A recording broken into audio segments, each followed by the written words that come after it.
যে কোনো ধরনের বড়া খেতে আমার খুবই ভালো লাগে। তবে যদি হয় বড়ার ঝোল বা বড়ার রসা তাহলে তো কোনো কথাই নেই।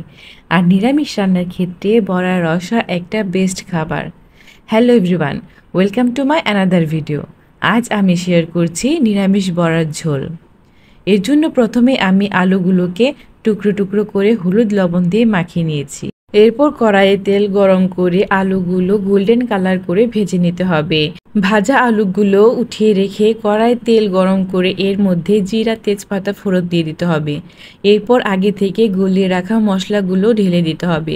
মশলাগুলোর মধ্যে রয়েছে মরিচের গুঁড়া, হলুদের গুঁড়া, জিরা গুঁড়া, পরিমাণ মতো লবণ।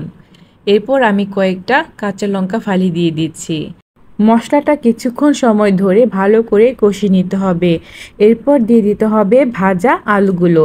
ভাজা আলুগুলো দিয়ে মশলাটা আরেকটু কষিয়ে নিতে হবে।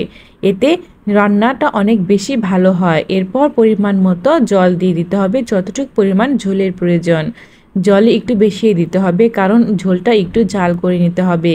এরপর ভেজে রাখা বড়াগুলো দিয়ে দিতে হবে। বড়াটা আমি আগে থেকে ভেজে রেখেছিলাম। বড়াটা ভাজার জন্য বড় মটরের ডাল আগের দিন রাতে সারা রাত ভিজিয়ে রেখেছিলাম।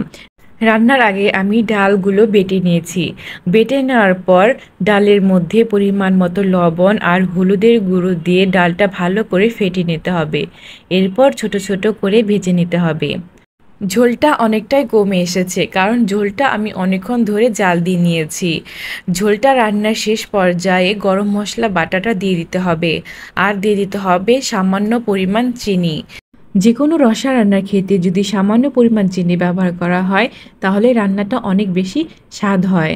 এতক্ষণ আমার এই ভিডিওটা দেখার জন্য আপনাদের অসংখ্য ধন্যবাদ।